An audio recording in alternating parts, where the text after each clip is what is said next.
Hello, my precious creations.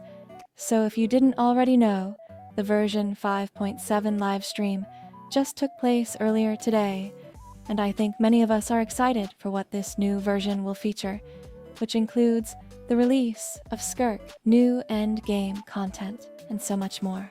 In today's video, I will cover what was revealed in the livestream, as well as calculate the amount of Primogems you can expect to get throughout the patch.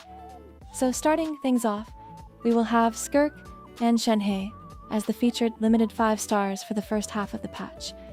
I suspect that the reason why they will be having Shenhe rerun alongside Skirk is because the two much synergize well with each other, and it gives players a chance to obtain a decent support for Skirk if they were unable to get a Scoffier.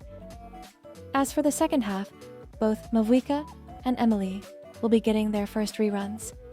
These banners are absolutely stacked, seeing as they are possibly running the two most powerful DPS characters.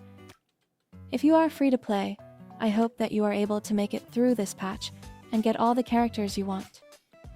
As for the new endgame, Stygian Onslaught players will have to fight bosses, which can also be done in co-op mode. There will be up to 5 difficulties, but players will only have to complete the first 3 difficulties in order to get the full Primogem rewards. However, the final 2 difficulties will also have a good reward called the Dust of Enlightenment, which can be used on any level 20 artifact to re-roll substats. You can also prioritize the substats that you want to roll when using this. As for quests, we will be getting Skirk's story quest, as well as a new Daneslave quest, which I'm sure many players are excited for.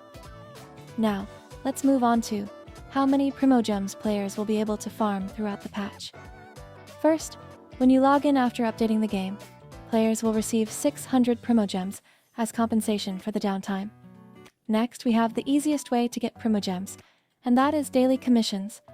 The patch will last a total of 42 days, and if you are able to log in and complete your dailies without missing out on a single day, you can get 2,520 Primogems. A total of 340 Primogems can be obtained through completing all the new quests, as well as 200 through the web events. As usual, there will be one main event, along with 3 smaller events taking place. The main event will reward players 970 Primogems, whilst the smaller events will reward 420 each, which makes that a total of 2,230 available Primogems in the events. That makes our total so far 5,890 Primogems. Going on to monthly content, the Spiral Abyss and Imaginarium Theater will only reset once this patch, and will each reward 800 Primogems, assuming that you can clear both completely. The new endgame mode mentioned earlier will reward 450 Primogems to players that are able to clear it up to the 3rd difficulty. That makes the total amount from endgame content 2,050 Primogems. Paimon's shop will also only reset once this patch, and when that happens, you will be able to purchase 5 intertwined fates, which is equivalent to 800 Primogems. Doing character trials for Skirk and the other featured characters will reward an extra 80 Primogems.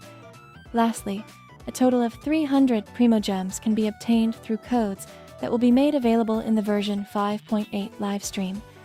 However, these codes will expire after 16 hours, but I will make sure to post them for you guys directly after the livestream. Also, there will be a version code that will give us an extra 60 Primogems when the new patch releases. After adding everything up, we can conclude that the total amount of Primogems a free-to-play player can get throughout this patch is 8,380 or 52 total pulls, which isn't even close to getting you to pity. As if this patch couldn't get any worse for free-to-play players. Anyways, for those fortunate enough to have the Welkin Moon, your total will be 12,160 Primogems, or 76 pulls, which will be just enough to get you to the soft pity. Those with the Battle Pass and the Welkin can expect a final total of 12,840 Primogems, or 80 pulls. And that brings us to the end of this video. Let me know what you think of this patch. I'm personally hyped for Skirk and the new endgame, but I really think that this will be a brutal patch for free-to-play. If you enjoyed this video, consider liking and subscribing to support the channel, and with that, I'll see you all next time.